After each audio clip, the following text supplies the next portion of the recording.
বন্ধুরা, voice of Bithi channel থেকে আমি মিষ্টি মনি।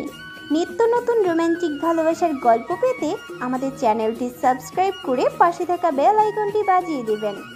লাইক এবং কমেন্ট শেয়ার করতে ভুলবেন না। ধন্যবাদ। একে একে প্রতিটি খাবার প্লেটে অল্প অল্প নিয়ে টেস্ট করে রিতকে খেয়ে দেখালো ম্যানেজার সাহেব। রিত সন্তোষ হয়ে গম্ভীর মুখে তাদের চলে যেতে বলে। সবাই চলে যেতেই রিত খাবার ট্রে টেনে ধরতেই মায়া পুনরায় টুপ করে ব্ল্যাঙ্কেটের নিচে ঢুকে গেল। মূলত মায়া খাবার কথা শুনেই মাথা বের করেছিল, কিন্তু রিতকে এদিকে আসতে দেখে লজ্জায় ফের গুঁজে গেল ব্ল্যাঙ্কেটের মধ্যে। রিত দরজা লাগিয়ে খাবার ট্রে চালিয়ে সোফার সামনে রেখে মায়ের দিকে এগিয়ে গেল ডাকতে। মায়ার গায়ের ব্ল্যাঙ্কেট ওঠাতে চাইলে বুঝতে পারলো মায়া সেটি শরীরে পেঁচিয়ে শুয়ে আছে। রিত জোর খাটিয়ে টানতেই ব্ল্যাঙ্কেট সহ মায়ার শরীর বেঁকে গেল। তারপরও মায়ার শরীর থেকে সেটি আলাদা করা গেল না।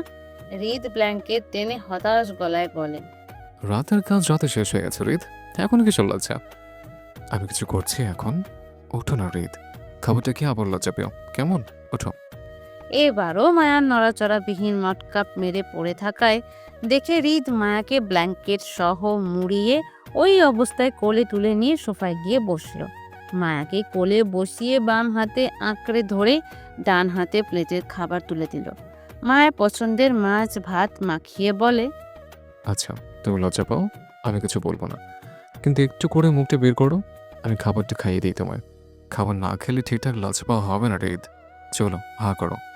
রিত ভাত মাখিয়ে মায়ার মুখের সামনে ধরতেই মায়া হৃদের কথা মতো একটু করে মুখটা বের করে টুপ করে খাবারটা মুখে তুলে নিয়ে পুনরায় ফেস ঢেকে নিল ব্ল্যাঙ্কেটে। হৃদকে নিজের মুখটা দেখাবে না বলে। কাল যা হলো, তারপর কি মায়া আর জীবনে হৃদকে মুখ দেখাতে পারবে? লজ্জায় মরে টরে যাবে না সে? উফ, এত লজ্জা মায়ার জীবনেও এই মুখটা আর দেখবার নয় মিস্টার ভিলেনকে। ইস, মায়া কেঁপে উঠল। মায়ার কেঁপে ওঠা রিত বুঝতে পারলো। এক হাতে মায়াকে শক্ত করে আঁকড়ে ধরে অপর হাতে ফের মায়ার মুখের সামনে খাবার ধরতেই মায়া পুনরায় একই কাজ করলো। রিত প্রসন্ন হেসে দুষ্টু কণ্ঠে বলল, অল্পতি অবস্থা তোমার রিত, সবে তো সংসার শুরু করেছে মাত্র, আর তো থামাথামি প্রশ্নে ওঠে না। আমি যে মানুষ, রোজ তো কয়েকবার করে ধরবো তোমায়, তখন কিভাবে লজ্জা বলে চলবে? হৃদের ঠোঁট কাটা কথায় তীব্র হারে গা কাঁপিয়ে কেঁপে উঠে মায়া হৃদের বুকে হেলিয়ে পড়ে। হৃদ হাসে, তবে আর কিছু বলে না। বউ তার এমনিতেই লজ্জায় মুখ দেখাচ্ছে না, আরো বেশি কিছু বললে দেখা যাবে তার আর ভাতটাও খেলো না। হৃদ মাকে রয়ে শোয়ে পেট ভরে খাইয়ে দিয়ে পানি খাওয়ালো। মায়া পানি খেয়ে ফের মুখ ঢেকে নিল। হৃদের বুকে পড়ে রইল। হৃদ মায়াকে কোলে নিয়ে সে নিজেও খেয়ে নিল। হাতটা ধুয়ে টিস্যুতে মুছে মায়াকে সোফার বসিয়ে বলে ড্রেস চেঞ্জ করে নিতে। সে একটু বাহিরে যাবে জরুরি কাজে, কয়েক মিনিটের ভিতর ফিরে আসবে। মায়ের উত্তর না পেয়ে হৃদ বাধ্য হয়ে মায়াকে সোফায় বসিয়ে দিল। হৃদকে দেখতে না পেয়ে স্বস্তির নিঃশ্বাসে গায়ের থেকে ব্ল্যাঙ্কেট সরিয়ে নিজের দিকে তাকালো। শরীরে হৃদের সাদা একটা পাঞ্জাবি দেখে মায়া রাতের কথা মনে করে লাজুক হেসে তৎক্ষণাৎ দু হাতে মুখ ঢেকে নেয়। ছি, কি লজ্জা, কি লজ্জা! মায়া লজ্জায় লাল হয়ে বেশ কিছুক্ষণ পর মুখ থেকে হাত সরিয়ে আড়ষ্ট হয়ে উঠে দাঁড়াতে চাইল, কিন্তু তীব্র তলপেটে টনটনে ব্যথায় কুঁকড়ে ওঠে। টুপ করে জায়গায় বসে পড়ে। কিছুটা সময় দাঁতে দাঁত চেপে বসে থেকে ফের উঠে দাঁড়ায়। এতটা সময় হাঁটেনি মায়া, তাই ব্যথাটা বোঝেনি, কিন্তু এখন যেন হাড়ে হাড়ে বুঝতে পারছে। মায়া খুবই ছোট ছোট পা ফেলে কাবার্ড পর্যন্ত এগিয়ে সেখান থেকে শাড়ি আর প্রয়োজনীয় জিনিসপত্র নিয়ে ওয়াশরুমে ঢুকলো এবং দীর্ঘ সময় নিয়ে রেডি হতে থাকলো। রিত গুটি কয়েক মিনিটের মধ্যে রুমে ফিরে আসলো। দরজা বন্ধ করে পিছন ফিরে মায়াকে সোফায় দেখতে না পেয়ে হালকা কপাল কুঁচকালো। ওয়াশরুম থেকে পানির শব্দ কানে আসতেই রিত বুঝতে পারলো মায়া ওয়াশরুমে আছে। রিত স্বতঃস্ফূর্ততার সঙ্গে বিছানার পাশে দাঁড়িয়ে হাতের ফোন ও পিল ওষুধের পাতাটা ছোট টেবিলের উপর রাখলো। আজকে আর বাসায় ফিরবে না সে, আর না কাজে যাবে, একেবারে কাল ফিরবে। আপাতত আসিফকে বলা হয়েছে অফিসিয়াল দিকটা সামলাতে যতটা পারা যায়, ঝামেলা হলে হৃদকে ডাকতে। আর বাড়ি যাবে না, কারণ হলো বউয়ের সাথে একান্ত সময় কাটাতে চায় বলে। বাড়ি গেলে দেখা যাবে তার পাগল বউ তাকে ভুলে যাবে অন্য মানুষদের পেয়ে। এই জন্য মূলত সে আজ বাড়িতেই যাবে না, কাল ভোর সকালে যাবে, কারণ কাল বৌভাতের অনুষ্ঠান হবে। তাই হৃদ বিছানায় অর্ধশোয়া অবস্থায় বসে কপালে হাত থেকে চোখ বন্ধ করে। তার ঘুমটা পূরণ হয়নি। বউটা বের হলে ফের ঘুমাবে দুজন, কারণ রাতে আবার তাদের দুজনকে জাগ্রতও থাকতে হবে। এখন ঘুমটা কম হলে চলবে? হৃদের বেশ অনেকটা সময় একা পার হলো। একটা সময় ওয়াশরুমের দরজা খট করে খোলার শব্দ পেয়ে হৃদ কপাল থেকে হাত সরিয়ে চোখ তুলে তাকালো সেদিকে। মায়ার গায়ে ভাঙড়ি কালারের একটা পাতলা শাড়ি পরা। হৃদ কপাল কোচকায়। তার সুন্দরী বউ কি আরো সুন্দরী হয়ে গেল নাকি? এত ঝলমল করছে কেন চেহারা, শরীর, সবকিছু? হৃদ ছুঁয়ে দিয়েছে বলে এই জন্য? সাংঘাতিক ব্যাপার তো। বউ যদি এমন ঝলমল করে তাহলে হৃদের সারাদিন ছুঁয়ে দিতে মন চাইবে। আর সারাদিন ছুঁয়ে দিতে মন চাইলে তো হৃদের কাজকর্ম সব আকাশে উঠবে, অফিসেও মন বসবে না। উফ না, এই বউটা নিয়ে সে আর পারছে না। সে যাই করে না কেন সব কিছুতে হৃদ নিজেই ফেঁসে যায় বউটাকে নিয়ে। এবার তো বউটাকে ছুঁয়ে দিয়েও ভুল হয়ে গেছে। এখন বউ ছাড়া তো আর একদিনও চলবে না। রোজ তার বউ চাই চাই, ফাইনাল। হৃদ নড়ে চড়ে বসে। মায়া হৃদকে রুমে দেখে হকচকিয়ে যায়। লজ্জায় পালাতে না পেরে ঠায় জায়গায় দাঁড়িয়ে পড়ে নত মাথায়। নার্ভাসে হাত কচলাতে কচলাতে থাকে। মায়া চাইলেও দৌড়াতে পারছে না তলপেটের ব্যথায়। হৃদ এক দৃষ্টিতে মায়াকে দেখতে দেখতে বিছানার পাশে বসে। মায়ার দিকে তাকিয়ে মিহি স্বরে ডেকে বলে, আমার কাছে আসো। হৃদের কথায় মায়া নড়ে চড়ে উল্টো বেঁকে দাঁড়ায়। হৃদ মায়ার বিষয়টি বুঝতে পেরে বলে, এদিকে আসো, এখন কিছু করবো না আমি, আসো। মায়া চোখ খিঁচে বন্ধ করে নেয় লজ্জায়। ছি, কি কথা! এখন কিছু করবে না মানে? আরো কিছু করার বাকি ছিল বুঝি? হৃদ ফের ডাকে। মায়া এবার বাধ্য মেয়ের মতন হৃদের দিকে আগায় ছোট ছোট পা ফেলে। হৃদ মায়াকে ছোট ছোট পা ফেলে হাঁটতে দেখে কপাল কুঁচকে তাকিয়ে থেকে জিজ্ঞাসা করে। হাঁটতে সমস্যা হচ্ছে? মায়া হালকা নড়ে চড়ে দাঁড়ায়। ইতস্তত ভঙ্গিতে আড়ষ্ট হয়ে নত মস্তিষ্কে দাঁড়িয়ে একটু করে বলল, হুম। বেশি? মায়া কথা বলে না। হৃদ ফের জিজ্ঞাসা করে, বেশি? হুম। হৃদ চুপ করে যায়। ইশারায় নিজের পাশে বসতে বলে মায়াকে। মায়া এগিয়ে এসে বসে আস্তে করে। বসতেই হৃদ দুটো ওষুধের পাতা থেকে ছাড়িয়ে নিয়ে মায়ার হাতে দিয়ে উঠে দাঁড়ালো। এগিয়ে সোফার টি টেবিল থেকে মায়ার জন্য পানির গ্লাসটা আনতে সামনের দিকে পা বাড়াতেই মায়া ওষুধগুলোর দিকে তাকালো তীক্ষ্ণ দৃষ্টিতে। একটা ওষুধ মায়া চিনে, সেটা পেইন কিলার। রাতে একটা খাইয়েছিল বলে মনে আছে, কিন্তু অন্যটা কি ওষুধ চিনতে পারছে না বলেই মায়া ওষুধের পাতার দিকে তাকিয়ে নামটা দেখে নিল, পিল। কিন্তু মায়া পিল ওষুধটা কিসের জন্য কাজ করে সেটাও জানে না। তাই সে দুটো ওষুধ হাতে নিয়ে বসে রইল। ততক্ষণে হৃদ পানির গ্লাসটা হাতে নিয়ে মায়ার দিকে বাড়িয়ে দিয়ে বলল, নাও, ওষুধ দুটো ঝটপট খেয়ে নাও। মায়া হাঁসফাঁস করলো। ওষুধের পাতার দিকে আরো একবার আর চোখে তাকিয়ে ভিনভিন স্বরে বলল, এই ঔষধগুলো কিসের? মায়ার কথায় হৃদ সোজা সাপটা উত্তর দিল। একটা তোমার ব্যথার জন্য পেন কিলার্স, অন্যটা পিল। নাও, খাও। হৃদ পানি এগিয়ে দিতে মায়া গ্লাসটা হাতে নিল। ওষুধগুলো মুখে না নিয়ে ফের বলল, পিল কি? এটা কিসের ঔষধ? মায়ার কথায় এবারও হৃদ সোজা সাপটা উত্তর করলো মায়াকে। এটা জন্ম নিরোধন ঔষধ। এটা খেলে তোমার বেবি হবে না। এবার খাও। মায়ের বুক কেঁপে ওঠে। না জেনেই সে এখন ওই ওষুধটা যদি খেয়ে ফেলতো তাহলে কি হতো? মায়ার পেটের বেবিটা মরে যেত না? এত বড় পাপ কি মায়া জেনে শুনে কখনো করবে? অবশ্যই করবে না। হৃদের বেবি চায় না। মায়া কখন বলল যে মায়ারও বেবি চায় না? অবশ্যই মায়ার বেবি চাই। একটা দুটো না, গুনে গুনে 5টা বেবি চাই মায়ার। সে যতক্ষণ না 5 বেবি নিচ্ছে ততক্ষণ পর্যন্ত হৃদের সাথে ছলনা করে যাবে বেবির বিষয় নিয়ে। এবার যত কিছু হোক না কেন, মায়া সস্থির স্বাভাবিক চোখে তুলে হৃদের দিকে তাকালো একবার। কোনো প্রকার রিয়াক্ট না করে চুপচাপ মুখে একটু করে পানি নিয়ে প্রথম পেইন কিলার খেলো হৃদের সামনে। দ্বিতীয়বার মুখে পানি নিয়ে পিল মুখে নিল ঠিকই, কিন্তু গিলল না, গালের ভিতর জমিয়ে রাখলো। শুধু হৃদকে বোঝালো মায়া ওষুধটা খেয়েছে। হৃদ সম্পূর্ণ বিষয়টি স্বাভাবিকভাবে নিল। মায়া ওষুধটা খেয়েছে ভেবে পানির গ্লাসটা নিয়ে সোফার দিকে এগিয়ে যেতেই মায়া টুপ করে গালের ভিতর থেকে পিল ট্যাবলেটটা বের করে তৎক্ষণাৎ বিছানার নিচে লুকিয়ে ফেললো হৃদের দেখার আগে। বেবির বিষয়টা এত সহজে মায়া মেনে নিবে না। ঝামেলা হলে হোক, তারপরও বেবি নিবে। মিস্টার ভিলেনকে তো বাবা বানিয়েই ছাড়বে মায়া। বউ ভাতের আয়োজনের জন্য হৃদ বাধ্য হয়েই সেদিন দুপুরের দিকে মায়াকে নিয়ে হোটেল ছাড়লো। মায়াকে খান বাড়িতে রেখে সে গেট থেকেই ফিরে গেল ব্যস্ততায় বিয়ের ভেন্যুতে। তাড়াহুড়ো করে মায়াকে বাই পর্যন্ত বলল না, ছুটল নিজের কাজে। আয়োজন বিশাল, মানুষও বেশি, তাই সব কিছু ট্যাকল দেওয়া সম্ভব হচ্ছে না আসিফ, আরাফ খান, আয়নের একার পক্ষে।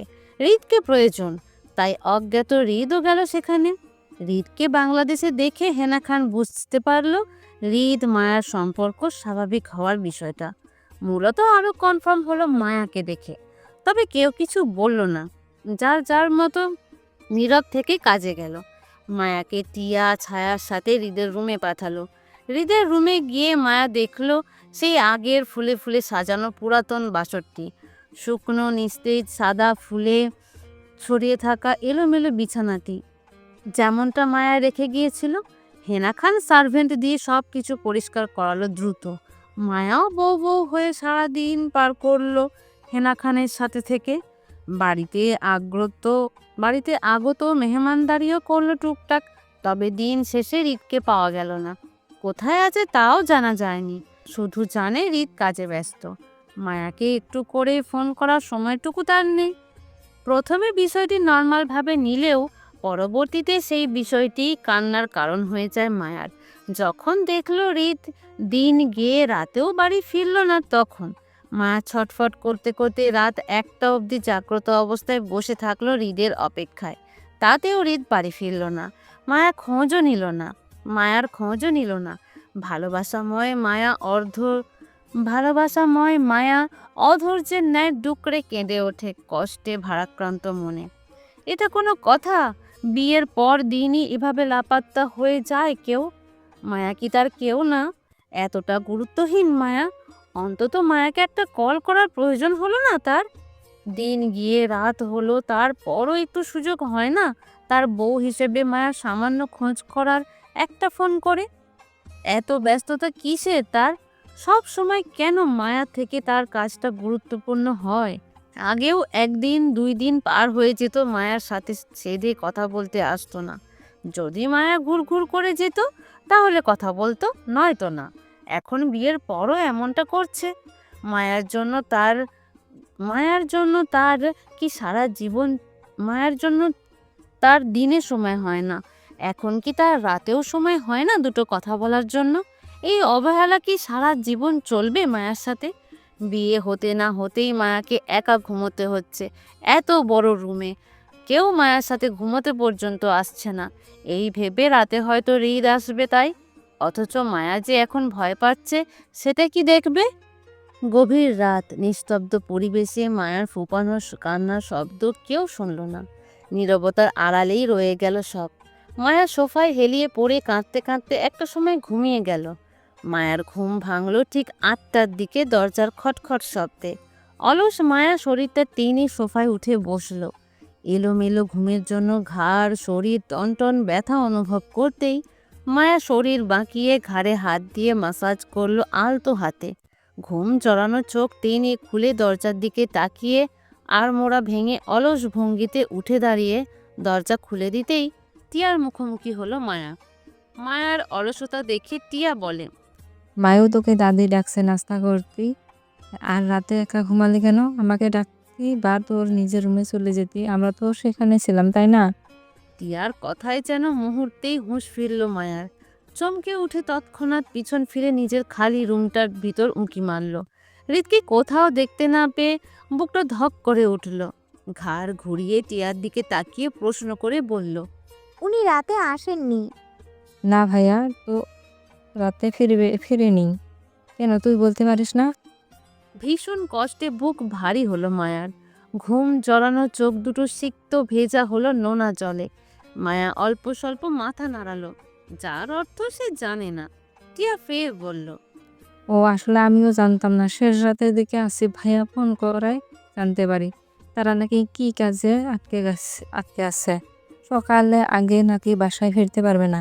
মায়া তৎক্ষণাৎ কিছু বলল না। গলায় দলা পাকিয়ে আসা কষ্টগুলো ঢুক করে গিলে একটু করে বলল, তুই যা, আমি দাঁত ব্রাশ করে আসছি। আচ্ছা আয় তুই, আমি নিচে গেলাম। মায়া পিছন ঘুরে ফের খালি ঘরটা দেখলো একবার। কাল থেকে দুজনের মধ্যে যোগাযোগ না হওয়ার দরুন গুমোট কষ্টে কেঁদে উঠল। সত্যি মায়া হৃদকে ভীষণ মিস করছে, অনেক বেশি মিস করছে। কাল থেকে চোখের দেখা দেখে না মায়া হৃদকে। একটু করে মায়ার খবরও নিল সে। গোটা একটা দিন পার হলো দুজনের দূরত্বে। আর কত চলবে এসব? মায়া কষ্ট পেল। ভারাক্রান্ত মন নিয়ে কেঁদে কুটে ফ্রেশ হলো। সবার সাথে নাস্তা করে হেনা খানের সাথে সাথে থাকলো ঘন্টা তিনেক। প্রায় 11টার দিকে মায়াকে পাঠানো হলো গোসল করতে, বউ ভাতের অনুষ্ঠানের জন্য রেডি হতে। মায়া গেল, গোসলও করলো, রেডিও হলো। 4জন মেকআপ আর্টিস্ট মিলিতভাবে মায়াকে রেডিও করলো পুনরায় বউ সাজিয়ে। সবুজের সমাহার, চমৎকার সুন্দর দেখতে সবুজ রঙা লেহেঙ্গা গাউনটি মায়াকে পরানো হলো। মায়া আয়না দেখে মিষ্টি হাসলো। সারা দিনের রাগ অভিমান ভুলে গেল বধূ বেশের সাজ থেকে। আহা, কি সুন্দর দেখতে! মায়া এক মুহূর্তেই যেন খুশি হয়ে গেল। সাজ কমপ্লিট হতেই নিহা মায়ার বেশ কিছু ছবি তুলে নিল নিজের ফোনে। মায়াকে চমৎকার লাগছে বলে সেও নিজের সাজ কমপ্লিট করায় মনোযোগী হলো। অল্প কিছুক্ষণের মধ্যে সবাইকে বের হতে হবে মায়াকে নিয়ে। বাড়ির বড়রা সবাই অলরেডি বিয়ের ভেন্যুতে আছে। মায়ার সাথে শুধু টিয়া, ছায়া, নিহা আর মারিহা আছে। প্রত্যেকেই অনুষ্ঠানের জন্য সাজতে ব্যস্ত। সেই সাথে হৃদের অপেক্ষায় আছে। হৃদ বাসায় আসলে বর বউ একসঙ্গে রিসেপশনে অ্যাটেন্ড করবে, এমনটা পূর্ব নির্ধারিত। মায়া ফের আয়না দেখলো। আজকে মায়াকে দারুণ লাগছে। এই সাজ, এই মেকআপ মায়া আগামী 2 দিনেও তুলবে না। এত সুন্দর সাজ কি এত সহজে ধুয়ে ফেলা যায়? মায়া কেন ধোবে? সুন্দর লাগছে না মায়াকে? সুন্দর সাজ মায়া 2 দিন পর্যন্ত রাখবে, একদমই ধোবে না, যত কিছুই হোক না কেন। মায়া খুশিতে আটখানা হয়ে নিজের রুম থেকে বের হলো। উদ্দেশ্য হৃদের রুমে যাবে। হেভি ভারী গাউনের উপরের পাটটা মায়া 2 হাতে উঁচিয়ে আঁকড়ে ধরে হাঁটলো একটু একটু করে। ভারী জিনিস আগলানো মুশকিল, পড়ে গেলে মায়ের ইজ্জত থাকবে না। বউ বলে কথা, পড়লে হবে? মায়ার উৎফুল্ল মনে হৃদের রুমে গেল। দরজা লক না থাকায় সরাসরি ঢুকে পড়ল। প্রথমে হৃদকে লক্ষ্য না করলেও কয়েক সেকেন্ডের মধ্যে ঠিকই লক্ষ্য করলো। মায়া দাঁড়ায়, উঁচিয়ে ধরা হাতে কাপড়টা ছাড়ল। দরজার সামনে থেকে তীক্ষ্ণ দৃষ্টিতে হৃদকে দেখল। কালকের পাঞ্জাবি পায়জামাগুলো এখনো পরিহিত। তার মানে গোসল করেনি সে, রেডিও হয়নি, অথচ এক্ষুনি তাদের রিসেপশনের অনুষ্ঠানের জন্য যেতে হবে। হাতে সময় নেই, কিন্তু তার হাবভাব দেখে মনে হচ্ছে না তার কোথাও যাওয়ার তাড়া আছে। কেমন উদাস মনে বসে আছে, যেন অনেক শোক পালন করেছে সে এই মুহূর্তে। কিন্তু কিসের এত দুঃখ কষ্ট তার? সে তো কষ্ট পায় না, কষ্ট দেয়। তাহলে আজ হঠাৎ এত উদার মনে কেন? মায়া চিন্তা করলো, কিন্তু উত্তর পেল না। হৃদ মায়ের উপস্থিতি বুঝতে পেরে একবার চোখ উঁচিয়ে দেখলো মায়াকে। দীর্ঘ কয়েক সেকেন্ড এক দৃষ্টিতে মায়াকে পর্যবেক্ষণ করে ফের আগের ন্যায় উদাস মনে গাল ফুলিয়ে বসে রইল। যেন মায়াকে দেখে তার ভিতরের উদাসীনতা মুহূর্তেই আরো দ্বিগুণ বৃদ্ধি পেল এমন ভাব। মায়া কপাল কুঁচকায় হৃদের গাল ফোলানো চেহারা দেখে। কোথায় মায়া রাগ করবে? কেন সে গোটা একটা দিন পর আসলো? কেন মায়ার খবর নিল না কাল থেকে? অথচ মায়ার রাগ করার আগে সেই গাল ফুলিয়ে বিছানায় বসে আছে। মায়ার রাগ করার চান্স নেই। আচ্ছা, এটা কি ঠিক? অন্তত মায়াকে একটা বার রাগ করার সুযোগটা তো দেওয়া উচিত ছিল, তাই না? সব কিছুতেই সে কেন মায়ার আগে আগে থাকবে? আর মায়া যদি রাগ করে তাহলে ভাঙাবে কে? যে ভাঙাবে সে নিজেই তো গাল ফুলিয়ে আছে। কিন্তু কেন? কিসের জন্য তার এত অভিমান? মায়া সব ভুলে হৃদের সামনে গিয়ে দাঁড়ালো। মায়া কিছু বলবে তার আগেই হৃদ হালকা বামে মুড়ে বসলো, কথা বলবে না বলে। মায়া বুঝলো হৃদ আসলে অন্য কিছু নিয়ে নয়, বরং মায়ার সাথেই কোনো বিষয় নিয়ে রাগ করে আছে।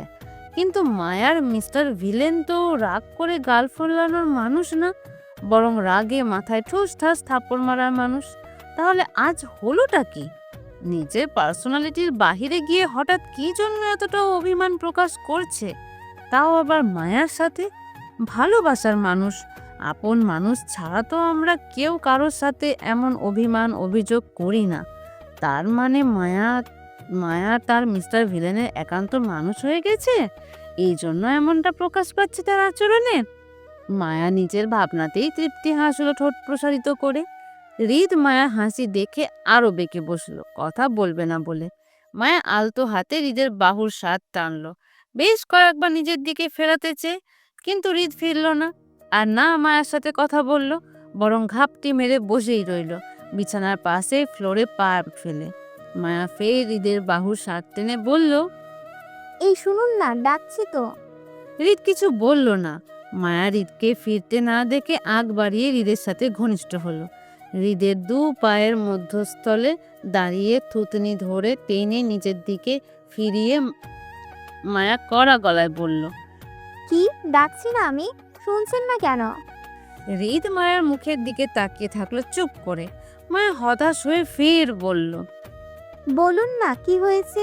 এমন করছেন কেন? কাল থেকে এই পর্যন্ত কোথায় ছিলেন আপনি? কোনো খোঁজ খবর নেই। দেখুন, পাঞ্জাবির কর্লারেও ঘামে ময়লা হয়ে গেছে। কাল থেকে নিশ্চয়ই গোসলটাও করেননি, তাই না? মায়ার কথাগুলো বলতে বলতে হৃদের পাঞ্জাবির কলার উল্টিয়ে চেক করলো।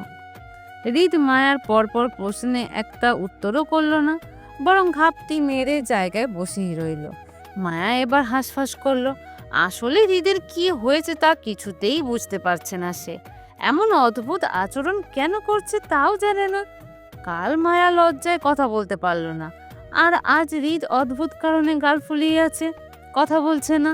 আচ্ছা, কথা না বলাটা কি ছোঁয়াছুঁয়ি রোগ? মায়ার রোগটা কি তাহলে আজ তার স্বামীকে ধরে নিল? আহা, মায়ার কি কষ্ট! এত ছোঁয়াছুঁয়ি রোগ হলে মায়া কি করবে? কিছু করার আছে কি তার? মায়া হতাশ মনে ফের হৃদের বাহু টেনে দাঁড় করাতে করাতে বলল, উঠুন, গোসল করে আসুন, যান তাড়াতাড়ি। রিসেপশনের অনুষ্ঠানে যেতে হবে না আমাদের? আপনি বসে থাকলে হবে? যান না এবার। মায়ের অল্প টানেই হৃদ উঠে দাঁড়ালো, কিন্তু জায়গা থেকে নড়ল না। মায়া হৃদকে দাঁড় করিয়ে হৃদের জন্য কাপড় আনতে গিয়েও পুনরায় থেমে গেল হৃদকে দাঁড়িয়ে থাকতে দেখে। মায়া ফের এগিয়ে এসে হৃদের সামনে দাঁড়িয়ে কপাল কুঁচকে প্রশ্ন করলো, কি হলো, দাঁড়িয়ে আছেন কেন? যান, দ্রুত গোসল করে আসুন, আমাদের দেরি হচ্ছে তো। মায়ার কথায় হৃদ আর চোখে একবার মায়াকে দেখলো, কিন্তু জায়গা থেকে নড়ল না, দাঁড়িয়েই থাকলো। মায়ার এবার ঠোঁট ভেঙে কান্না পাচ্ছে। এ তো কোনো কথা!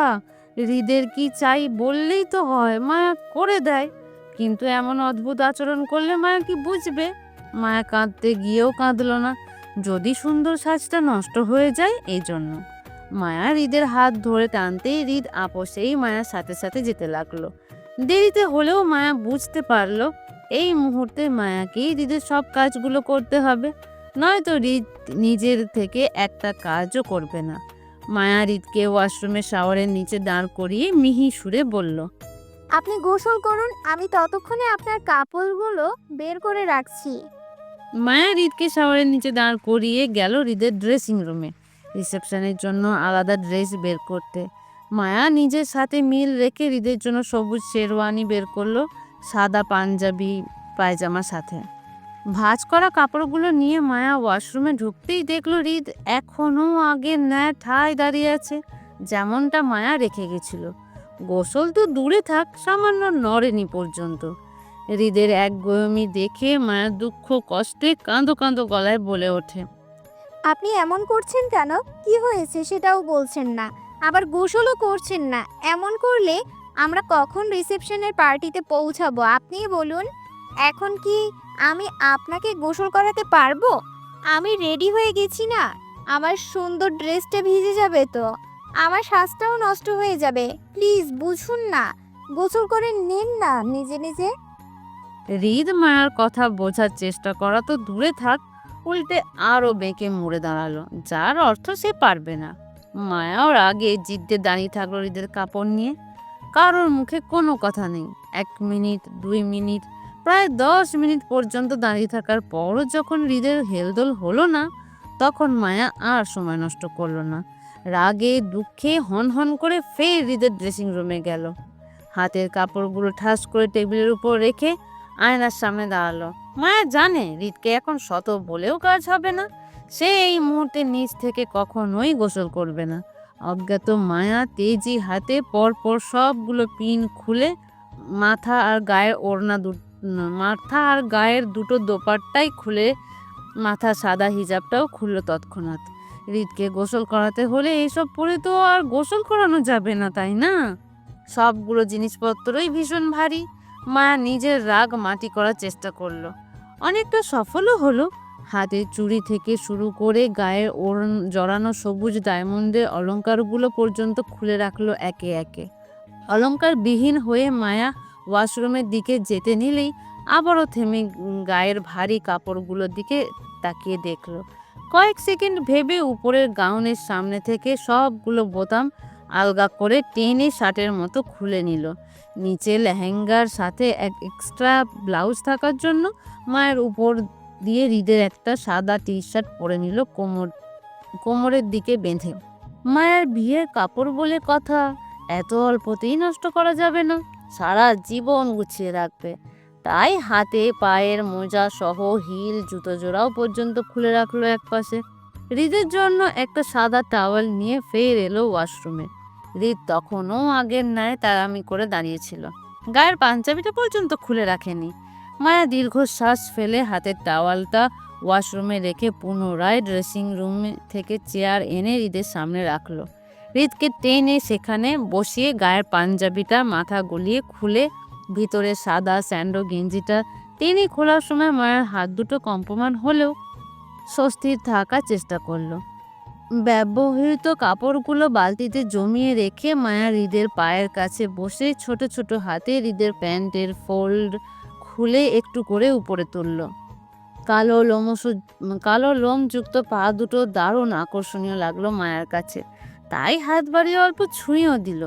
হৃদ গাল ফুলিয়ে হোক আর যাই হোক না কেন, সে আর চোখে বারবার মায়াকে পর্যবেক্ষণ করছিল বাক্যবিহীন।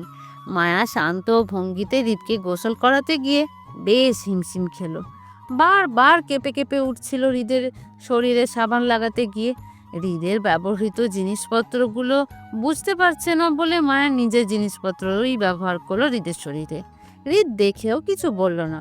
অবশ্য মায়া বেশ কয়েকবার জিজ্ঞেস করেছিল হৃদকে যে হৃদ গোসল করতে কি ব্যবহার করে, কিন্তু হৃদের চুপ থাকার দরুন মায়া কিছুই বুঝল না। অজ্ঞাত মায়া নিজের জিনিসপত্র ব্যবহার করছে হৃদের ওপর। মায়া হৃদকে সাবান শ্যাম্পুতে মাখো মাখো করে শাওয়ারের ট্যাপ ছেড়ে দিয়ে দূরে দাঁড়ালো যাতে সে ভিজে না যায়, এবং হৃদকে বলল ভালো করে শরীর ধুয়ে গোসল করতে। কিন্তু হৃদ মায়ার কথা শুনল না, নত মস্তিষ্কে ঠায় বসে রইল পানির নিচে। হৃদে নড়াচড়া না দেখে মায়া দ্রুত পানির ট্যাপ বন্ধ করে হৃদের দিকে তাকিয়ে বলল, এমন করছেন কেন? শরীর ধুতে বলছি, ধুচ্ছেন না কেন? এইভাবে ঠান্ডা পানির নিচে বসে থাকলে জ্বর উঠবে তো। কি হয়েছে আপনার, আমাকে বলুন না প্লিজ। হৃদ চোখ তুলে মায়ের দিকে তাকায়। তার শরীর তখনও সাবানের ফেনা ছড়িয়ে আছে। অজ্ঞাত মায়া হৃদের উত্তরের আশা ছেড়ে দিয়ে নিজেই বালতিতে পানি নিয়ে মগ ভর্তি পানি হৃদের মাথায় ঢেলে গোসল করালো। টাওয়াল দিয়ে ভালো করে হৃদের মাথা মুছে গোছানো কাপড়গুলো এনে হৃদের হাতে দিল ভেজা কাপড়গুলো চেঞ্জ করতে। মা 2 মিনিটের মধ্যে আসছে এই বলে ফের মায়া হৃদের ড্রেসিং রুমে গিয়ে শুজ মোজা সহ বাকি জিনিসপত্রগুলো বের করে গুছিয়ে রেখে আবারও হৃদের কাছে গেল ওয়াশরুমে। গিয়ে দেখলো হৃদ প্যান্ট পরে টাওয়াল ঝুলিয়ে দাঁড়িয়ে আছে পাঞ্জাবি হাতে নিয়ে। মায়া দুঃখটা তখনও প্রকাশ করলো না, মেনে নিল। যার মায়ার মতো এমন একটা তায়রা স্বামী থাকে সে মায়ার মতোই অসহায় হয়, এতে তাদের কিছু করার নেই। মায়া এগিয়ে হৃদের হাত থেকে পাঞ্জাবিটা নিয়ে হৃদকে টেনে এনে বসালো ড্রেসিং রুমের সোফার ওপর। হৃদ তেরামি করলো প্রচুর। মায়া ধরলে নড়বে, নয়তো জায়গায় দাঁড়িয়ে বসে থাকবে বলে। মায়া হৃদের চুপ থাকার বিষয়টি বুঝে নিয়ে স্বেচ্ছায় নিজ থেকে হৃদের সব কাজ করে যাচ্ছে, একের পর এক বিরতিবিহীন। মাথা মুছে হৃদকে ভিতরের গেঞ্জিটা পরানোর সময় মায়ার বেখেয়ালিভাবে চোখ চায় হৃদের পেটানো প্রশস্ত শরীরের বুক পিঠের দিকে। লাল লাল রেস দেখে মায়া আটকে উঠে তৎক্ষণাৎ বলে, আল্লাহ, এসব কি আপনার শরীরে এমন লাল হয়ে যাচ্ছে কেন? হৃদের দীর্ঘ চুক্তি ভাঙে মায়াকে উত্তেজিত হতে দেখে হালকা নড়ে চড়ে বসে আস্তে করে বলে, আমার সাবানে অ্যালার্জি আছে। তাহলে আমাকে আগে বলেননি কেন? আমি জিজ্ঞাসা করেছিলাম তো আপনাকে। দেখি আমাকে দেখান, শরীরে র্যাশ পড়ে যাচ্ছে তো। এখন কি করব বলুন না। কিছু করতে হবে না, এমনি চলে যাবে কিছুক্ষণ পর। হৃদের কথায় মায়া কষ্ট পেল। চেহারায় বিষণ্ণতা টেনে হৃদকে পাঞ্জাবি পরাতে পরাতে বলল, আপনি বলেন, আপনি কপাল করে আমার মতন বউ পেয়েছেন। তাহলে আমি কি বলবো? আমিও তো কপাল করে আপনার মতন স্বামী পেয়েছি, তাই না? আমি আপনাকে বলে জ্বালাই সব সময়, যা আমার চাই সেটা নিয়ে। কিন্তু আপনি না আমাকে না বলে জ্বালান। আপনার কি চাই সেটা ভুলেও মুখ ফুটে বলেন না, শুধু বলেন অবাধ্য হওয়া যাবে না হৃদ। কিন্তু আপনার বাধ্যকতার বিষয়গুলো আজ পর্যন্ত আমাকে বলেননি। তবে যেটা করেন সেটা হলো আপনার মর্জি মতো না হলেও ডেকে বসবেন, নয়তো রাগ দেখাবেন আমার সাথে। এই যে এখন গাল ফুলিয়ে আছেন, আপনার কি চাই তাও আমাকে বলছেন না। এখন আপনিই বলুন আমি কি করব, কিভাবে বুঝবো যে আপনার কি চাই? চুপ থেকে হৃদ মায়ের দিকে তাকালো, শুধু তাকিয়েই থাকলো নিশ্চুপ অপলকে। মায়া হৃদের ফের চুপতি দেখেও দমে গেল না, বরং হ্যাঙ্গার থেকে পাঞ্জাবিটা নিয়ে হৃদকে পরাতে পরাতে বলল, কি হলো বলুন, কি চাই আপনার? হৃদ মায়ের দিকে তাকিয়ে থেকে বলল, তোমাকে চাই। মায়া কেঁপে ওঠে হৃদের সরাসরি কথায়। হৃদ সচরাচর এমন সরাসরি কথা মায়ের সাথে বলে না, কখনো না। তাই আজকে কথাটা যেন মায়ের বুকের ভিতরটা সিক্ত করে দিল। এই উগ্র বদমেজাজি টেরা সুন্দর পুরুষ মায়ার, ও মায়ার মতন কি এত সুখী কেউ আছে এই দুনিয়াতে? একজন ভিলেন মানুষকে ভালোবেসেও বুঝি এত সুখী থাকা যায়? আচ্ছা, এত সুখ মায়ার কপালে সইবে তো, নাকি আবারও আগুন লাগবে তার ভালোবাসাময় গোছানো সংসারে? টিকতে পারবে তো মায়া নিজের সংসারটা ভবিষ্যৎ ঝড়ঝাপটা থেকে?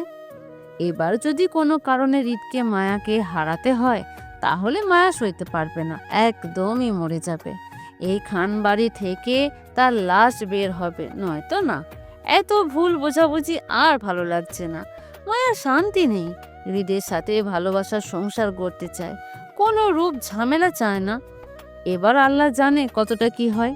মায়া অস্থির মনে শান্ত ভঙ্গিতে বসে হৃদের পায়ে মোজা পরাতে পরাতে বলল, কাল থেকে কিছু খেয়েছিলেন নাকি না খেয়েই দৌড়াদৌড়ি করছেন? রাতে খেয়েছিলাম। আর সকালে? না। মায়া তৎক্ষণাৎ কিছু বলল না, বরং হৃদের দু পায়ে মোজা পরিয়ে শুজ পরালো। উঠে দাঁড়িয়ে দক্ষ হাতে হৃদের পাঞ্জাবির কলার টেনে সবগুলো বোতাম লাগিয়ে উপর দিয়ে সবুজ শেরওয়ানিটা পরিয়ে দিল। মায়া এদিক সেদিক না তাকিয়ে বিনা বাক্য ব্যয়ে সোজা গেল কিচেন রুমে খাবার আনতে। এমনিই অনেক দেরি হয়ে গেছে, আর একটু দেরি হলে কিছু হবে না। ফয়েল পেপার মোড়ানো বিরিয়ানির প্যাকেটটা প্লেটে তুলে রাখলো। আপাতত বাড়িতে কেউ নেই, বেশ কয়েকজন বডিগার্ড ছাড়া। তাও তারা বাহিরে খান বাড়ি পাহারায় নিয়োজিত আছে। এমনকি রান্নার জন্য বাড়িতে সেফ বা সার্ভেন্ট পর্যন্ত নেই। সবাই অনেক আগেই হেনা খানের সাথে রিসেপশনের পার্টিতে চলে গেছে। একমাত্র মায়াই যে তার তেরা স্বামীর জন্য পিছনে পড়ে আছে, অথচ আজ তাদেরই রিসেপশন পার্টি ছিল। মায়া সাজগোজ নিয়ে রান্না করলো না, কারণ এই মুহূর্তে হৃদের জন্য কিছু রান্না করতে গেলে দেখা যাবে আরও অনেকটা দেরি হয়ে গেছে। তারপরও সন্ধ্যার আগে রিসেপশন অনুষ্ঠানে পৌঁছাতে পারবে না। মায়া খাবার হাতে ফের হৃদের ড্রেসিং রুমে গেল। যাওয়ার আগে ফ্রিজ থেকে পানির বোতল নিল একটা, প্যাকেট ছাড়িয়ে বিরিয়ানিতে চামচ লাগিয়ে হৃদের হাতে দিতে দিতে বলল, নিন, দ্রুত খেয়ে নিন, কাজের ঝামেলায় পরে রিসেপশনে গিয়ে খেতে পারবেন না। মায়ের কথাটা পছন্দ হলো না হৃদের, রাগে বিরক্তি প্রকাশ করে বলল, নিয়ে যাও, খাবো না আমি। কেন, বিরিয়ানিতে অ্যালার্জি আছে? না, তাহলে এমনি খাবো না আমি। বললেই হলো না খাবেন না। দেখি হাঁ করুন, হাঁ। কথাগুলো বলতে বলতেই মায়া নিজে চামচে অল্প বিরিয়ানি তুলে নিল হৃদকে খাওয়াতে। হৃদ বিরক্তি চোখে মায়াকে দেখে কিছু না বলে ফের বেঁকে বসলো খাবে না বলে। মায়া হতাশ না হয়ে রাগে চামচটা খানিক শব্দ করে প্লেটে ফেলে হৃদের থুতনি ধরে টেনে নিজের দিকে ফেরালো। কড়া চোখে তাকিয়ে বলল, কি ভাল লাগে না? কখন থেকে জ্বালাচ্ছেন? সবাই রিসেপশনের অনুষ্ঠানে চলে গেল, আর আমি বউ হয়ে আপনার পিছনে পড়ে আছি। এবার আপনাকে রেখে চলে যাব কিন্তু। মায়ার কথায় হৃদ উল্টো রাগ দেখিয়ে বলল, তো যখন আমাকে জ্বালাও তখন আমি কিছু বলি? তাহলে আজ আমি একটু চুপ করে আছি বলেই তোমাকে জ্বালাচ্ছি আমি, তাই না? বেশ করছি, জ্বালাচ্ছি। নিয়ে যাও তোমার খাবার, খাবো না আমি, যাও। হৃদের কথায় মায়া দমে গেল। মায়া তো সত্যিই হৃদকে অনেক জ্বালায়, সব সময় জ্বালায়। কই হৃদ তো কখনোই কিছু বলে না মায়াকে, নাও করে না কোনো কিছুতে, বরং সহ্য করে। তাহলে আজ কেন মায়া রাগ করছে? মনস্তাত্ত্বিক বিষয়ে ভেবে মায়া শান্ত হলো। হাতের চামচ রেখে এবার নিজ হাতেই লোকমা করে হৃদের মুখের সামনে ধরতেই হৃদ বিনা বাক্য ব্যয়ে আপোষেই খেয়ে নিল। হৃদের কাণ্ডে কপাল কোচকায় মায়া। আজও তার হাতে খেতে চায়, সেটা বললে কি মায়া খাইয়ে দিত না? এতক্ষণ শুধু শুধু কেন খাবো না বলে তেড়ামি করছিল? সোজাসুজি বলে দিলেই তো হতো।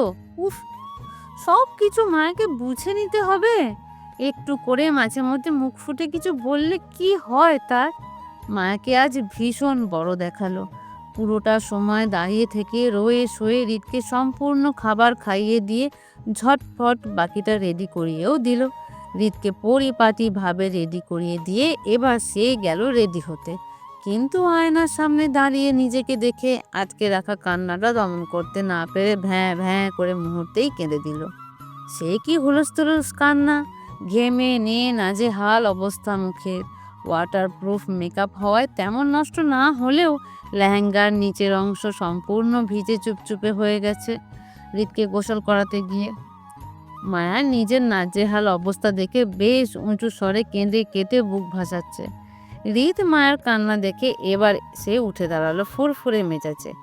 এতক্ষণ যাবৎ যেটা সে চাচ্ছিল এখন সেটাই হতে যাচ্ছে দেখে এগিয়ে গেল মায়ের কাছে। হাত বাড়িয়ে আয়নার সামনে সব কিছু সরিয়ে মায়াকে টেনে বসালো। মায়া তখনও কাঁদছে, সুন্দর সাজটা ঘেমে নষ্ট হয়ে গেছে বলে। এখন বউ হয়ে রিসেপশনের অনুষ্ঠানে গেলে খারাপ দেখাবে না মায়াকে? মায়ার দুঃখ কষ্টে কেঁদে কুটে আরও অনেকটা মুখের সাজ নষ্ট করে ফেললো। হৃদ পাশ থেকে টিস্যু নিয়ে চেপে চেপে মায়ার কপালের ঘাম মুছে দিল উপর দিয়ে। মায়া অসন্তুষ্ট গলায় কেঁদে কুটে বলে, আপনার জন্য আমার সুন্দর সাজটা নষ্ট হয়ে গেছে, আমাকে বাজে দেখাচ্ছে। আমি আর যাব না রিসেপশনের অনুষ্ঠানে, আপনি একাই যান। মায়ার কপালে ঘামের লেপ্টে থাকা ছোট ছোট চুলগুলো গুছিয়ে দিতে দিতে হৃদ সহমত পোষণ করে বলল। আচ্ছা। হৃদের কথায় মায়া আরও কেঁদে উঠল। তার বিয়েতে সে থাকবে না, এটা কি মেনে নেওয়া যায়? মায়ার কান্নায় হৃদ নরম গলায় বলল। আমি কিছু বললে শুনবি হৃদ? মায়া কান্নারত অবস্থায় মাথা নাড়ালো, যার অর্থ সে শুনবে। হৃদ ফের বলল, ঠিক আছে, তাহলে একটি সময়ের জন্য কান্নাটা অফ করো, আমি কথাগুলো বলি। আমার কথাটা শেষ হলে তুমি আবারও কাঁদিও, কেমন? মায়া কান্না অফ করে নাক মুছল হৃদের সাদা গেঞ্জিতে। হৃদের দিকে তাকিয়ে বলল, আচ্ছা। হৃদ মায়ার সামনে টুল এনে সেটাতে বসে। মায়া ছোট ছোট হাত দুটো নিজের প্রশস্ত হাতে নিয়ে ধীর গলায় বলতে শুরু করলো। দেখো হৃদ, আমার প্রফেশন সম্পর্কে কোনো কিছু লুকাইতে নয় তোমার কাছে, সবটাই জানা তোমার। আমার প্রফেশনে ভালো মানুষ খুঁজে পাওয়া যাবে না, কারণ ভালো মানুষটা কখনো কালো দুনিয়াতে প্রবেশ করে না। আমার উঁচু শ্রেণীর সব খারাপ মানুষদের সাথে ওঠা বসা, তাতে নিয়ে আমার কাজকর্ম। আজকে আমাদের রিসেপশনের অনুষ্ঠানে আগত দেশ বিদেশের প্রতিটা ক্ষমতাধর মানসিক খারাপ চরিত্রের লোক। সেখানে হাজারে 5 মানুষ পাওয়া যাবে যারা ভালো, মেয়েদের সম্মান করে, ভালো চোখে দেখে। বাকিরা সবই উপর দিয়ে ভালো, ভালোটা বোঝাব, কিন্তু তারা কেউ ভালো না।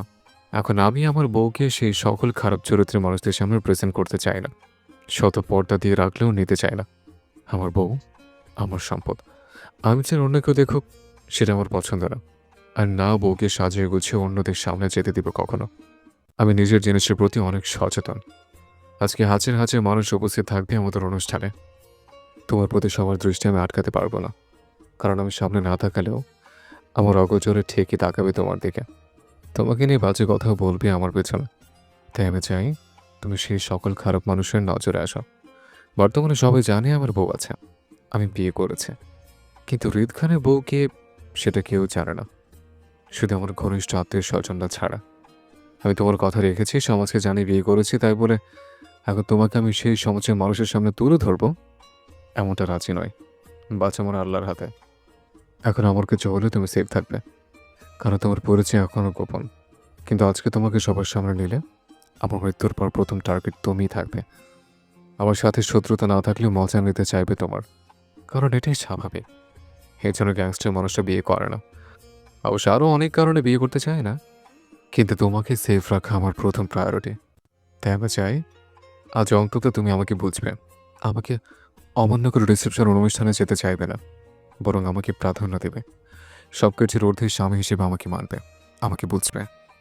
হৃদের দীর্ঘ কথা তলে মায়া নাক টানলো, বাম হাতে উল্টো পিঠে গাল মুছে বলল, আমি এমনিতেও যেতাম না। আপনি আমার সুন্দর সাজটা নষ্ট করে দিয়েছেন, আমার বিয়ের ড্রেসটাও পানিতে ভিজিয়ে দিয়েছেন। আপনি এত সুন্দর সাজুগুজু করে যাবেন আর আমি পচা বউ সেজে যাব বুঝি? যাব না তো, কখনো যাব না। মায়ের কথায় হৃদ হাসলো। বউ তার বড় হয়ে যাচ্ছে দিন বেদিন, মিথ্যা কথাগুলো এখন গুছিয়ে বলতে শিখে গেছে।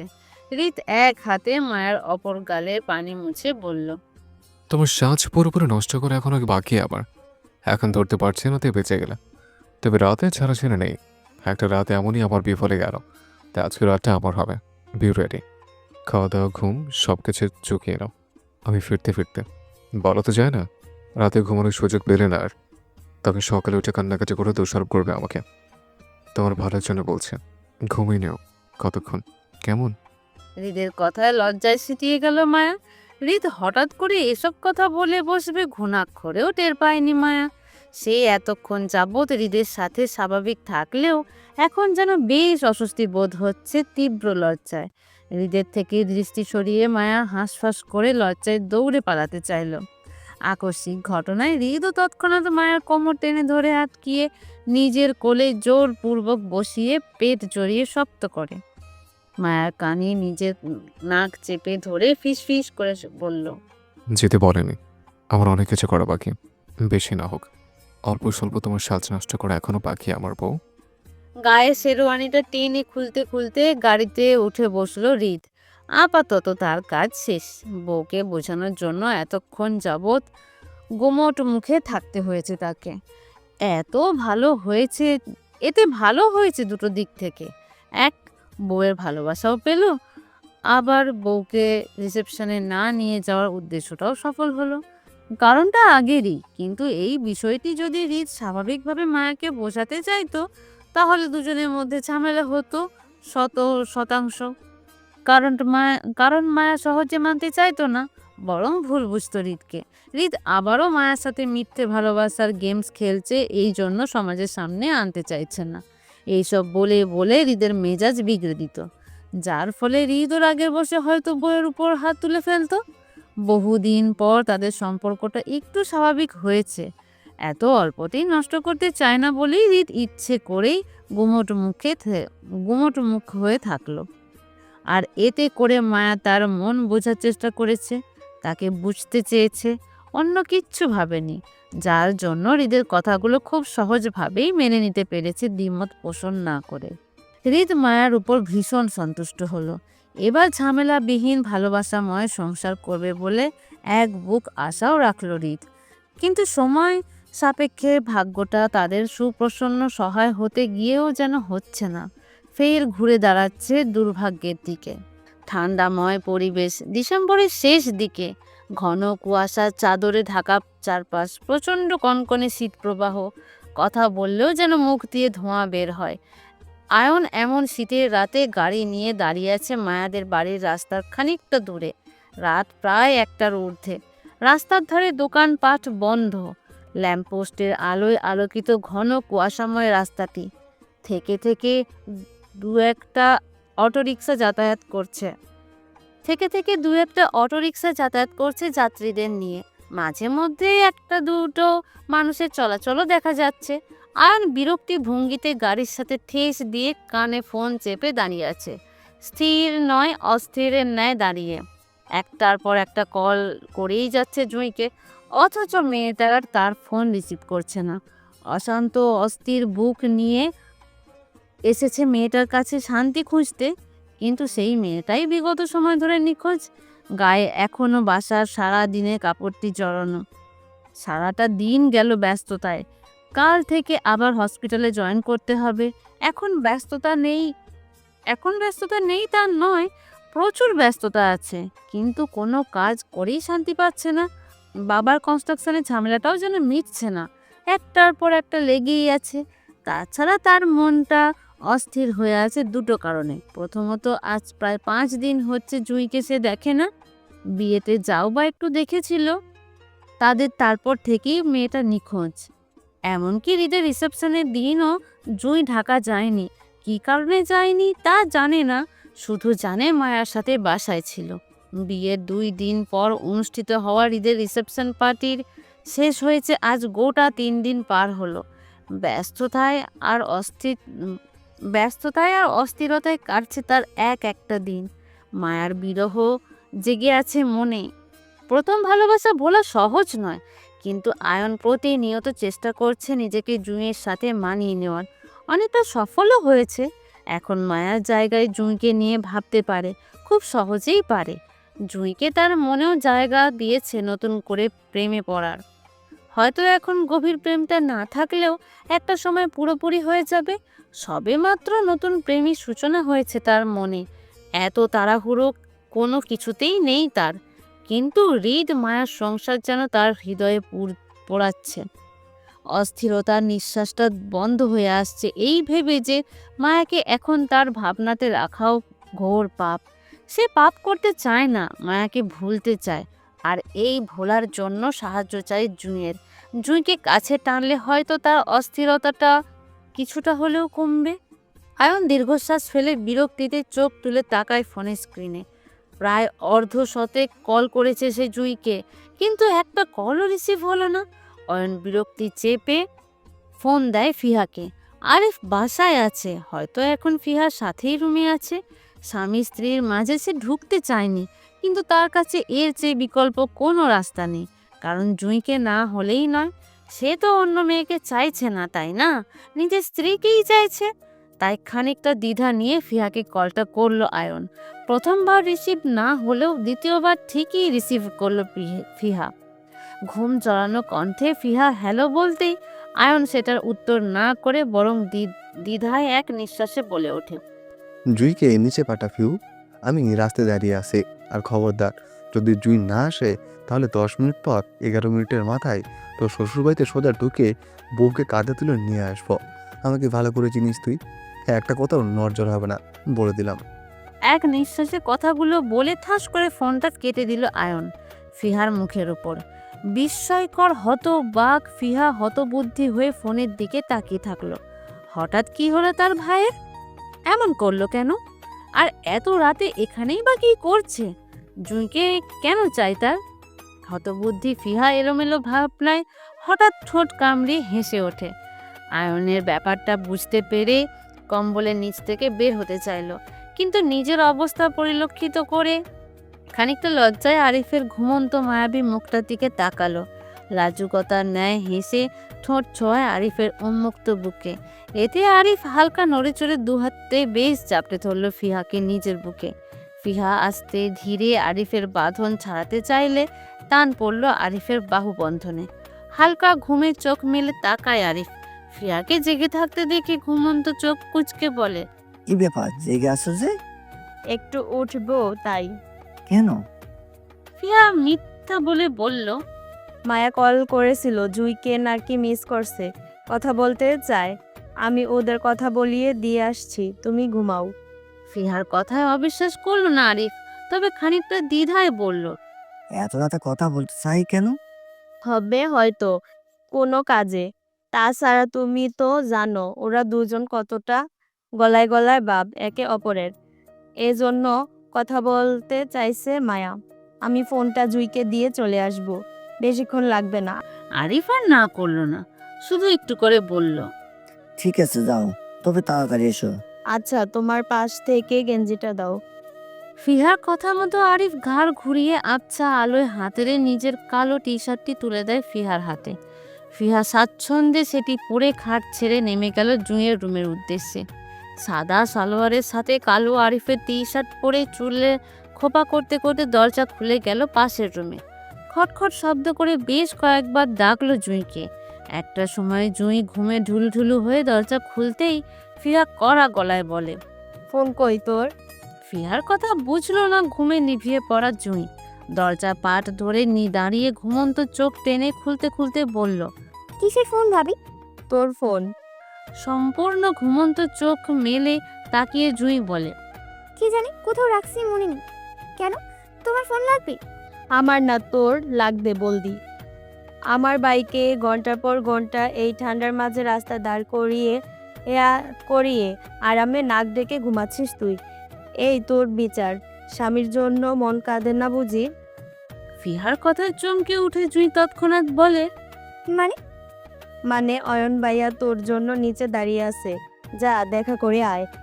হতবাক জুঁই থমকে দাঁড়িয়ে রইল ফিহার কথা শুনে। এত রাতে ডাক্তার সাহেব কেন আসলো সেটাই বুঝতে পারছে না সে। তারপর আবার দেখা করতে হবে নাকি, কিন্তু কেন? জুঁইয়ের নির্বাপতা দেখে ফিহা ফের তাড়া দিয়ে বলল, কি হলো, দাঁড়িয়ে আছিস কেন? যা, নয়তো অয়ন ভাই যে কোনো সময় উপরে চলে আসবে। ভাই এত রাতে তোর জন্য উপরে আসলে নিশ্চয়ই ব্যাপারটা ভালো দেখাবে না কারো চোখে। তাছাড়া তোর ফোন চেক কর, হয়তো ভাই কল করেছে এখনো। ফিহার কথায় জুঁই দৌড়ে গেল পড়ার টেবিলের দিকে। ড্রয়ার থেকে আয়নের দেওয়া ফোনটি হাতে নিয়ে স্ক্রিনের লাইট চালাতেই দেখলো 65 বার ফোন কলস এসেছে ডাক্তার সাহেব নামক সেভ করা নাম্বারটি থেকে। বিস্মিত হত বুদ্ধি জুঁই বাক রুদ্ধ হয়ে গেল। আয়নের এত এত কল দেখে অপরাধী চোখে তাকায় দরজায় দাঁড়িয়ে থাকা ফিহার দিকে। ফিহা জুঁইয়ের অপরাধিতা বুঝতে পেরে চোখের ইশারায় আশ্বস্ত করে ঠোঁট নাড়িয়ে বলল, যা তুই, আমি আসি, এদিকটা সামলে নেব। ঘন কুয়াশার মাঝে বাড়ির গেট খুলে দেয় ফিহা। ইতস্তত জুঁই গায়ে হলুদ ওড়নাটা চাদরের ন্যায় জড়িয়ে মাথায় টানলো। বেখেয়ালি ভাবে শীতের কাপড়ও নিতে ভুলে গেল। ভাষা চোখে সামনে তাকাতেই অদূরে রাস্তায় ল্যাম্পের আবছা আলোয় সাদা গাড়িটি দেখতে পেল। কনকনে ঠান্ডায় আরো একটু আগাতেই দেখলো আয়নের ছায়া মূর্তিটিকে এদিকেই তাকিয়ে আছে। ইতস্তত জুঁই হাঁসফাঁস করে এগিয়ে গেল সেদিকে। আয়নের সামনে দাঁড়িয়ে নমনীয় কণ্ঠে বলতে চাইল, আপনি এত রাতে? জুঁই কথা শেষ করার আগেই কবজিতে টান পড়ল। জুঁই চমকিত ভঙ্গিতে চোখ তুলে তাকানোর আগেই গাড়ির দরজার সাথে ঠেসে ধরল আয়ন। হতবিহ্বল জুঁই কিছু বলবে তার আগেই দাঁতে দাঁত পিষে আয়ন তেতো কণ্ঠে বলল, ফোন কই থাকে তোমার? কতবার ফোন করেছি আমি। শুকনো ঢোক গিলে গলা ভেজানোর সময় তো পেল না জুঁই। আয়ন ওকে তুমি তুমি করে সম্বোধন করছে, তাও রাগে। লোকটা প্রচণ্ড রাগে ওকে তুমি করে ডাকলো। এই তুমি নামক শব্দটাতেও যেন গভীর অধিকার বোধ প্রকাশ পেল। জুঁই ঠিকই বুঝতে পারলো, তবে বুঝতে পারলো না আয়নের হঠাৎ এখানে আসার কারণটা। জুঁই হাতের বাহুতে ব্যথা অনুভব করলেও সেটা প্রকাশ করলো না, বরং নরম থেকেই বলল, ফোন সাইলেন্ট করে ড্রয়ারে তালা মেরে রেখেছিলেন, বুঝতেই পারিনি আপনি এত কল দিবেন, সরি। তোমাকে ফোন আমি ড্রয়ারে তালা মারার জন্য দিয়েছিলাম। একটা দিন চেঁচে আমাকে ফোন করে খবর নিয়েছ ভালো আছে কিনা, নিজ থেকে জানতে চেয়েছ। এত অবহেলা কেন আমার বেলায় জুই? চোখে পড়ে না আমাকে? নাকি স্বামী বলে অস্বীকার করতে চাও? কোনটা? আয়নের পর পর রাগান্বিত কণ্ঠে কেঁপে উঠছে জুঁই। আয়নকে এর আগে রাগতে দেখেনি তা নয়, দেখেছে, বরং এর থেকে বেশি রাগতে দেখেছিল যেদিন জুঁইয়ের সাথে আয়নের বিয়েটার প্রকাশ পেয়েছিল সেই দিন। কিন্তু সেই রাগটা একা জুঁইয়ের উপর সীমাবদ্ধ ছিল না, বরং সবার সাথেই ছিল। কিন্তু আজ যেন আয়নের অধিকার বোধের রাগটা একান্ত জুঁইয়ের জন্য বরাদ্দ। পদে পদে চমক যেন পাচ্ছে জুঁই আয়নকে নিয়ে। আয়ন এইভাবে ওকে বলবে সেটারও ধারণা ছিল না। ও বুকের চিনচিন ব্যথাটা এবার যেন তীব্র প্রখর অনুভব করলো নিজের মাঝে। এমনটা নয় জুঁই আয়নের খবর নিতে চায়নি, বেশ চেয়েছিল এতদিন কল করে একটা খবর নিতে। কিন্তু আয়ন ব্যস্ত আছে বা জুঁইয়ের কলে যদি বিরক্ত হয় সেই জন্য চেয়েও কল করতে পারেনি সে। বোঝাতে পারেনি নিজের দুর্বলতাটাকে। শুকনো গলায় জুঁই অপরাধী মুখে বলল, আমি আপনার খবর নিতে চেয়েছিলাম ডক্টর, কিন্তু আপনি বিরক্ত হবেন ভেবে কল করা হয়নি আমার। জুঁইয়ের কথায় আয়ন কিছুটা নরম হলেও তেজ কমালো না, বরং আগের ন্যায় রাগ দেখিয়ে বলল আয়ন, আমি বলছি আমি বিরক্ত হব আপনার কল করাতে বলে নেই, বরং আপনাকে ফোনটা দিয়েছিলাম আমাকে ফোন করতে, জ্বালাতন করতে। কিন্তু আফসোস আপনি স্বামী জ্বালাতন বুঝেন না। আপনার এই বেখেয়ালিপনা আচরণ আমাদের সম্পর্কের মধ্যে দূরত্ব সৃষ্টি করে রেখেছে। আমার সব কিছু সরাসরি বলার পরেও কিসের এত চিন্তা আপনার? কেন সহজ হচ্ছে না আমার সাথে? কেন আমার হৃদয়ে আপনার নামে জায়গা কোনো নিচ্ছেন না? এত দূর আচরণ করলে আপনার মনে হয় আপনি আমার মনে আপনার নাম কখনো লিখতে পারবেন? সম্পর্কে এত সহজ? পরিশ্রম না করলে কোনো কিছু পাওয়া যায়? ভালোবাসা, বিশ্বাস, ভরসা অর্জন করতে তো অপর পাশের ব্যক্তি থেকে বুঝতে হয়, সময় দিতে হয়, আগলে রাখতে হয়, সবসময় পাশাপাশি থাকতে হয়। তাহলে সম্পর্কে দৃঢ়তা বাড়ে, গভীর হয়। অথচ আপনি আমার প্রতি উদাসীন। কিন্তু কেন জুই? আজ পর্যন্ত শ্রম ছাড়া কিছু পেয়েছেন? আপনি যে লেখাপড়া করছেন সেটা কি পরিশ্রম ছাড়াই পাশ করেছেন? রোজ যে খাদ্য খাচ্ছেন সেটা কি শ্রম ছাড়াই পাচ্ছেন? ফসল ফলানো, বাজার করা, রান্না করা, এমনকি মুখে তুলতেও তো শ্রম করতে হয়। তাহলে সেখানে আমার বেলায় গুরুত্ব কোথায় জুই? বলবেন? আপনারই তো বোন মায়া। সম্পর্কের প্রতি তার টান 16 আনা। সবাই ওর বিয়েটা ভাঙতে চেয়েছিল, এমনকি রিত নিজেও মায়াকে নিজের জীবনে জড়াতে চায়নি, দূরে রাখতে চেয়েছিল। কিন্তু মায়া হাল ছাড়েনি। হৃদে শত আঘাত সহ্য করেও রিতকে ভুলে গিয়ে দূরে যেতে চায়নি, বরং সবসময় হৃদের আশেপাশে ঘুরঘুর করেছে। হৃদের দেয়া কষ্ট সহ্য করে হৃদের সাথে থেকেছে। মায়ের নিজের সম্পর্কের প্রতি এতটা শ্রম থেকে আজ হৃদ বাধ্য হলো ওর কাছে হার মানতে। মায়ের নিজেকে হৃদের হ্যাবিটসে পরিণত করেছে বলেই আজ মায়া যতটা না হৃদকে চায় তার থেকে হাজার গুণ হৃদ চায় ওকে। আর এই সবটাই হয়েছে মায়ার চেষ্টায়। কিন্তু আপনি কোথায় জুই? আমি আমাদের সম্পর্কটা সহজ করতে চাইছি, কিন্তু আপনি সেখানে কোথাও নেই। ভালোবাসার সফল তারাই হয় যারা ভালোবাসার প্রতি নির্লজ্জ হয়ে অপরজনকে গুরুত্ব দিয়েছে। কিন্তু আপনি আমার প্রতি উদাসীন, ভীষণ উদাসীন। আমার পেছনে আপনার মহামূল্যবান সময়টা নষ্ট করতে চাইছেন না। দেরি হলেও আজ বুঝলাম আপনি আমার না জুই। আমাকে আপনার লাগবে না, আপনি ভালোই আছেন। হয়তো আমাকে আপনার পছন্দ হয়নি, এজন্য এমন আচরণ করছেন। আপনার তো আবার ঝামেলাবিহীন ফিলিংস আছে ভালোবাসার জন্য। থাকুন, আপনি আপনার হবু বরকে নিয়ে। গেলাম আমি। রাত বিরাতে এসে আর জানাবো না আপনাকে। ফিয়াকে দিয়ে আপনার কথা মতোই গোপনীয়তা রক্ষা করে ডিভোর্সের কাগজটা পাঠিয়ে দেব, আপনি সাইন করে দেবেন। মায়ের প্রতি গুমুট ফিলিং আর জুঁইয়ের উদাসীনতাটা প্রচণ্ড বিতৃষ্ণার বিদঘুটে ফিলিং হচ্ছে আয়নের মনে, যার জন্য নিয়ন্ত্রণহীনভাবে বলে গেল সবকিছু একের পর এক। ভিতরকার তেতো ফিলিংসটা যেন মাথা চাড়া দিয়ে উঠেছে তার। সব কিছুই সহ্যের বাহিরে যাচ্ছে জুঁইয়ের উদাসীন ভাব দেখে। আয়নকে পছন্দ না হলে প্রথমে বলতে পারতো, আয়ন মেশার চেষ্টা করতো না। কিন্তু না, কিছু বলেনি, উল্টো আয়নের সব কিছুতে নীরব সম্মতি দিয়ে গেল। সম্মতি যখন থাকবে তাহলে অধিকার ফলাচ্ছে না কেন? কেন আয়নের ভিতরকার অবস্থা জানতে চায় না? আচ্ছা, জানতে না চাক, কিন্তু আয়নকে মায়া নামক গুমট ফিলিংসটা থেকে বের হতে সাহায্য তো করতে পারে। এমন এটা নয় যে জুঁই কিছু জানে না। আয়ন মায়াকে পছন্দ করতো সেটা নিয়ে সবই জানে। আয়ন নিজের মুখে কখনো জুঁইকে না বললেও আয়নের বিশ্বাস সে জানে, তার আচরণে সেটা প্রকাশ পায়। তাছাড়া ফিহার কাছ থেকে জুঁই সত্যিটা শুনেছে। ফিহা নিজে বলেছে আয়ন মায়াকে ভালোবাসতো। এই বিষয়ে নিয়ে জুঁইকে এত কিছু জানার পরও জুঁইয়ের চুপ থাকাটা প্রকাশ করে সে আসলে আয়নকে চায়ই না। আয়ন পুনরায় অন্ধকার পথে হাঁটছে। মায়ার মতো হয়তো জুঁইও অন্য কাউকে পছন্দ করে, মায়ের মতো হয়তো জুঁইও অন্য কাউকে পছন্দ করে, সম্ভবত নিজের ফিয়ান্সেকে। আয়ন রাগী চেহারায় তিক্ততা প্রকাশ করে জুঁইকে ছেড়ে দিল। শক্ত জুঁই বরফের ন্যায় গলে গেল আয়নের সামনে। হঠাৎ করেই ফুঁপিয়ে কেঁদে উঠল নত মস্তিষ্কের হয়ে। আয়ন বিরক্তি চোখে জুঁইকে দেখে বুক ফুলিয়ে শ্বাস টানল। হয়তো জুঁই আয়নের ব্যথাতে অতে কাঁদছে ভেবে আয়ন নরম হলো একটু। শান্ত কণ্ঠে ফের বলল, হ্যাঁ সরি জুই, আপনাকে ব্যথা দেওয়াটা আমার উদ্দেশ্য ছিল না। রাগে নিজেকে সংযম করতে পারিনি। আপনার আমাকে পছন্দ না এটা আগেই বলতে পারতেন, আমি এতদূর অবধি আপনাকে টানতাম না। এগেইন সরি, যান আপনি বাসায় চলে যান। আয়ন আর দাঁড়ালো না। কান্নারত জুঁইকে ফেলে আয়ন 2 কদম এগিয়ে গাড়ির দরজা টেনে খুলতেই পিছনে জাপটিয়ে ধরে জুঁই। আয়ন থমকানো ভঙ্গিতে দাঁড়াতেই জুঁই 2 হাত বেরিয়ে আয়নের পেট জড়িয়ে ধরে অস্থির ভঙ্গিতে কান্নায় ফোঁপায়।